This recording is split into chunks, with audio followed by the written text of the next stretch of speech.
Hello, welcome to our town here on Eagle Communications Channel 2. I'm James Holland with Black & Company. I'm your host today. And today with me I have a trio of guests. I have Jenny Green, who's the Executive Director of the United Way of Dickinson County. I have Angela Holt, who is a board member of the United Way of Dickinson County. Then I have Julia Schott, who is with the Girl Scouts of Kansas Heartland. So, which is one of the organizations that the United Way helps fund. So we're going to visit with them a little bit today about the United Way, what it is, how it helps various different organizations in our community, why people give to the United Way, and then maybe some of the stories about what the United Way funds go to and how it really makes a positive impact on our communities. So I think I'll start with Jenny, because she's the brains behind the business. Jenny, tell me a little bit about the United Way of Dickinson County and what it does, just kind of an overview of that. Sure. So the United Way of Dickinson County, we are a local nonprofit. We partner up with nonprofits, local corporations, and government agencies to help raise funds on behalf of nonprofits here solely in Dickinson County. Great. And so where do the funds come from? I mean, how does, are they businesses, individuals? I mean, all of the above. Businesses, we can pool individual donations for matches from businesses, the government agencies at the local and the federal level. So anybody can donate either as an individual or through a business. Sure. So which corporates, citizens locally seem to help out the best? I mean, to give them some kudos. I mean, not to leave anybody out, but I think it's important to identify, those who are giving back to the community. Right. Home Automotive is a wonderful contributor. We had Alco in the past. Unfortunately, not anymore. Westar employees, Great Plains Trucking, Great Plains Manufacturing. I'm drawing a blank after that. Pinnacle Bank and First Bank Kansas. Right, absolutely. Yeah, and so there's several of them. It's not just one or two. Absolutely. So that's good. And I know a lot of them have pledge drives, where they talk to their employees, and lots of them have different systems of doing that. Some of them give prizes to people who give more and that sort of thing. So it's just a positive way to support the community as a corporate entity. Now, I'm sure that there's some folks out there. Well, first of all, what kind of organizations and activities does the United Way help support? Every agency that we support fulfills a different need within the community. We have, I believe, 12 agencies that we are supporting this year. Some agencies help feed elderly that are in their home to deliver meals. We have an agency who, one of the many things that they do is they help children who need glasses and their parents can't afford, helping these kids get to doctor's appointments, and various other things. Sure. Do you have any specific names? And I know they're actually kind of spread out everywhere. There's geographically, Dickinson County covers Harrington and Solomon and Chapman and Abilene and some of the smaller communities. So, what are some of the ones that are out there doing good works in those towns? Well, obviously the Girl Scouts are doing great works. I have to see if I can memorize these. Kids in Crisis, we have the Abilene Public Library here. Hope Center. What else am I? Oh, Big Brothers Big Sisters. What am I missing? There's some of the after-school things in Harrington. Family Resource Exchange in Harrington, After School in Harrington, After School in Solomon, After School programs. The Roadhouse in Harrington. Roadhouse Youth Center in Harrington, right. And I'm sure we're missing some, but. Right.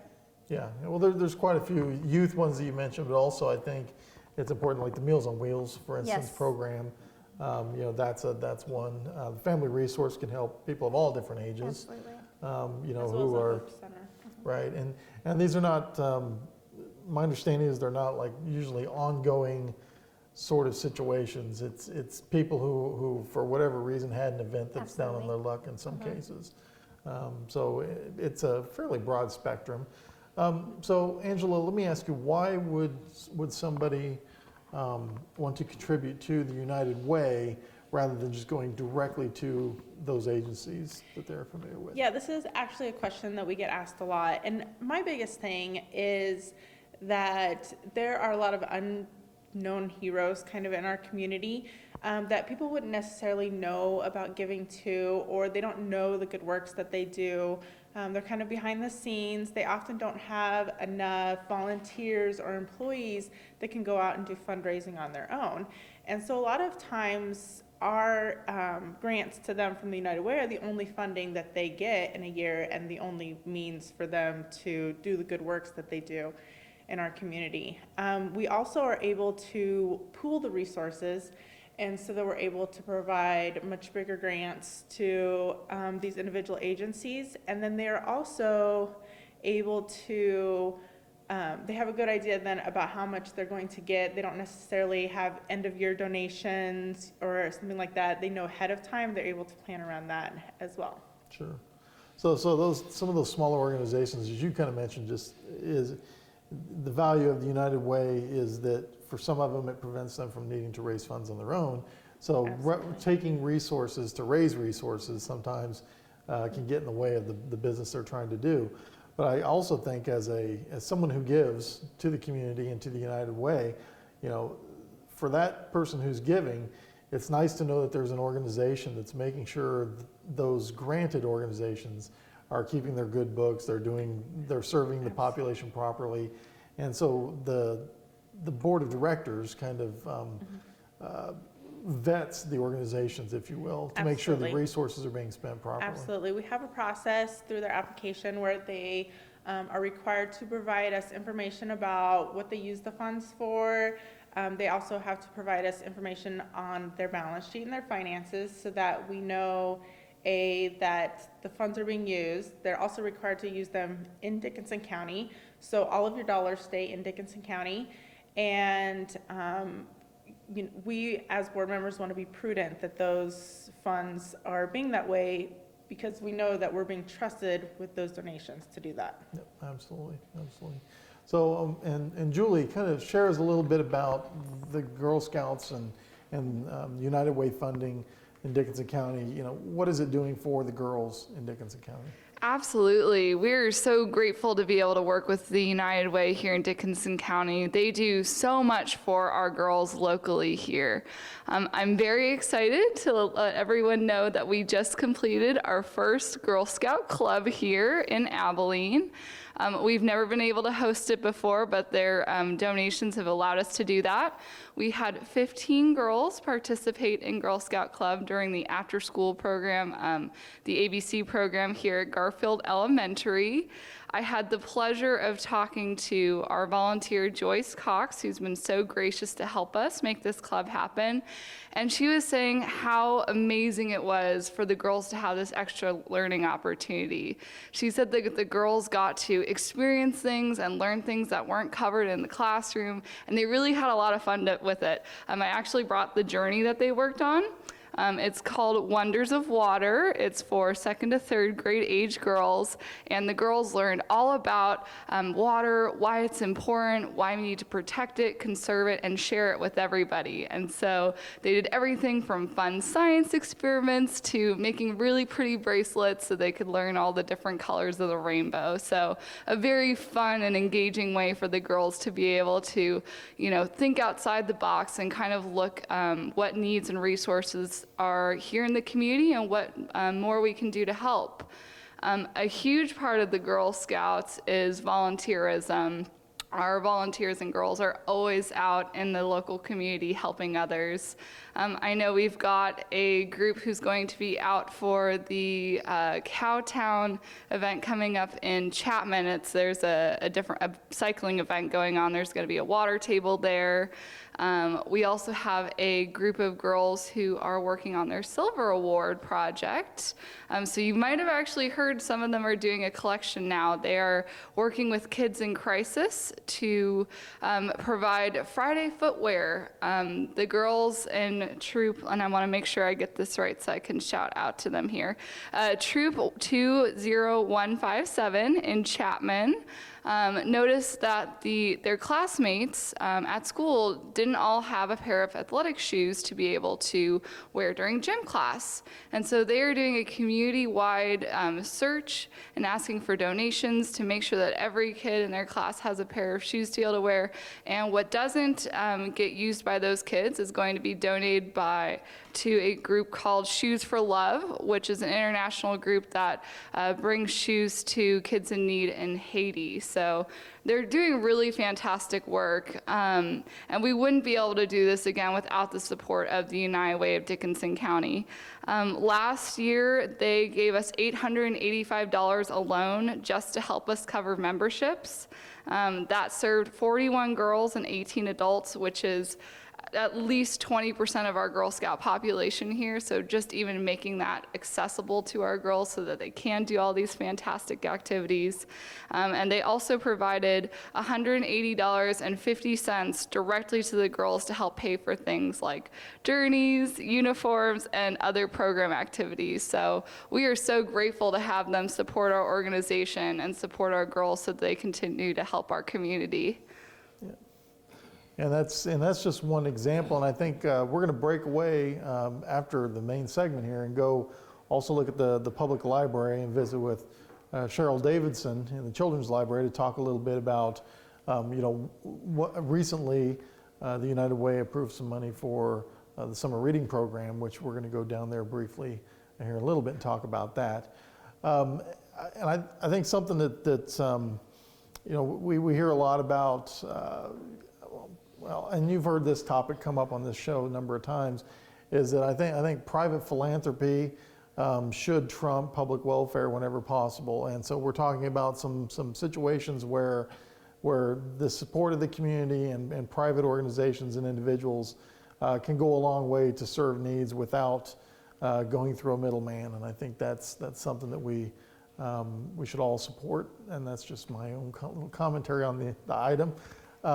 So anyway, I think that's kind of, for the most part, a good overview. I don't know, is there anything else we need to bring up? Do we have any, how about United Way events? Are there any events coming up related to fundraising or getting? Yes, we have our annual fall kickoff, I believe at the end of September, so we'll be announcing more details about that very soon. You can go to our website, uwdk.org, our Facebook page, and we'll have details out there. Sure. And, yeah, sorry. I want to also add that you can also go to our website and donate. That way you can set up monthly donations. And we encourage everyone even to talk to your employers about setting up perhaps a automatic deduction from your paycheck. And sometimes it's easier to do a little bit over a month than just do a lump sum donation at the end of the year or whenever. Yep. Okay. Is there anything else? No? No? Don't Thank think so. you so much for having us. Okay, sure, absolutely, no problem. And the goal of this show is to try to get this type of information out there and let people know what's going on. And when we set this up, we're really trying to hit private companies as well as the nonprofits, because I think we need to keep in mind that it's a cohesive community, and United Way of Dickinson County is one of those ways that the private can meet the public in a way that's beneficial for everybody. So I want to encourage those of you out there who have a generous heart and perhaps don't know exactly what you want to support. Well, the United Way of Dickinson County is a great way to get to the wheat through the chaff, I suppose, right. To find out those organizations that have a plan, are spending their money properly, and are meeting a need in our community. So I want to encourage everybody to do that. So thank you all very much for being here. We are going to cut away briefly and go visit the library. But also, we'll just once again remind you that you are watching Our Town on Channel 2. I'm James Holland. We are committed to delivering the most reliable service and original, creative programming and better quality choices. To not just meet, but exceed your expectations so you can choose your own entertainment when, where, and how you want it, anywhere and anytime. With individual plans that allow you to pick your services and have access to customer service 7 days a week. Because you deserve the best value in entertainment, and it's our job to deliver it. No exceptions, no excuses. We are Eagle Communications. Welcome back to Our Town. We're here at the Abilene Public Library down here in the Children's Library. I haven't been down here very often since it's been remodeled, so it's quite a nice facility down here. Today I'm here with Cheryl Davidson. She's the children's librarian here at Abilene, and she's going to visit a little bit about the summer reading program, which the United Way does help fund that program. So, Cheryl, if you could tell us a little bit about the program, the prizes, and those types of things, that'd be great. We have a summer reading program. It's been a long-standing tradition in Abilene and even across the United States and probably even around the world, because children tend to experience a summer slide, they call it, when they're off during the summer from school, taking their little vacation. And so the libraries came up with this program which would encourage the kids to continue reading during the summer. And studies have proven just 15 minutes a day of reading time prevents that summer slide. And in fact, quite often their reading has been enhanced, and they can go back and be reading at a higher reading level than what they were when they left school in the springtime. And so we do that. Yep. And we like to add a little bit of sparkle and flair to it by having incentives or prizes for that the kids can earn at different levels. And this year we have a time chart, and the theme for this summer is every hero has a story, so we're going to be doing superheroes all summer long. But as you can see, the time chart has a cityscape on it, and then a light beam that goes up that's made of different light molecules. And each of these little light molecules, little circles, is equal to 15 minutes of reading time.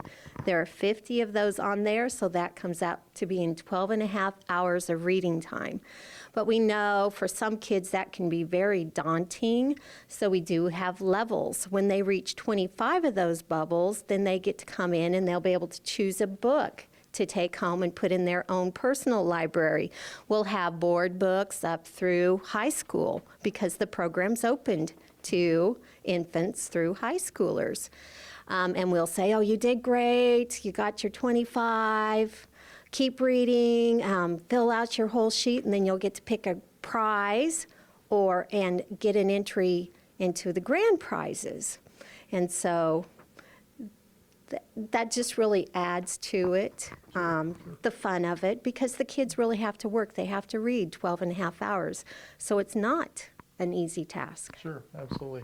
And I can tell you from experience, I had 3 children that went through the summer reading program, and they always looked forward to it. And of course, we're readers in our house, so we read to them in the evenings, but they definitely saw the incentive, definitely got excited about it. And so if you have a child of any age, up to, what's the maximum age? High school. Up to high school, you can come in and be a part of the summer reading program. And actually, I've got a little one, a 3-year-old, who we're going to get in this year, the first time. So we're excited about that. And it gives the kids something to do and like you say, avoid that slide. And just your experience, how valuable is reading to kids as they move on? Kids are still reading these days. Last year we had over 500 kids sign up for the summer reading program, which I thought was tremendous. And they do love the books still. Books are still very relevant to the kids. It's heartwarming to watch them walk out of here with a whole stack of books and come back excited about what they read. We don't make them give us a book report, but quite often they'll, oh, I love that book. And we'll ask, well, what did you really like about it? And they can tell us what they really enjoyed. Sure.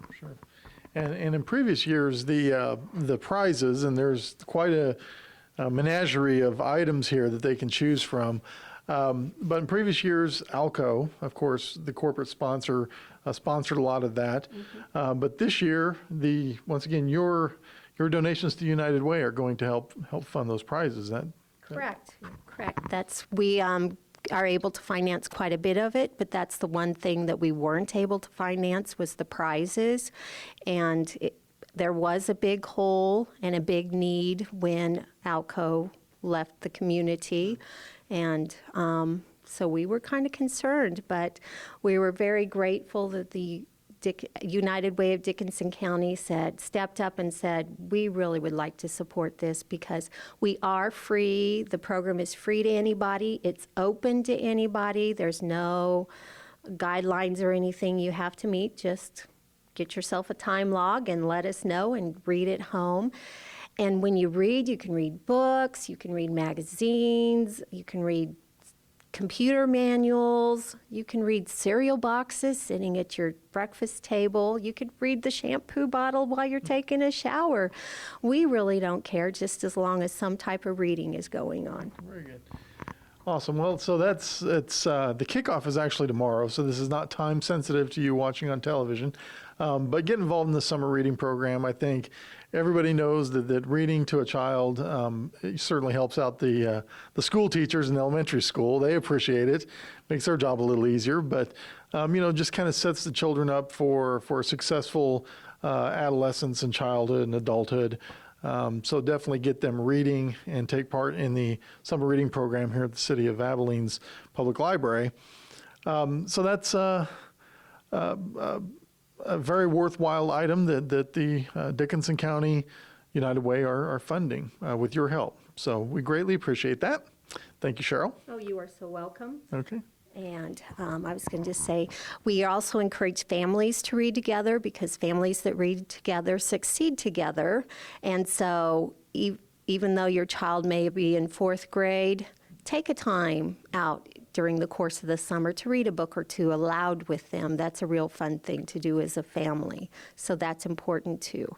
And yes, I was just at the McKinley School earlier this week, and the principal there said, you make my job so much easier when the kids can read during the summer. So Absolutely. Thank you, United Way of Dickinson County, and thank you to those who support the United Way of Dickinson County. Sure. Awesome.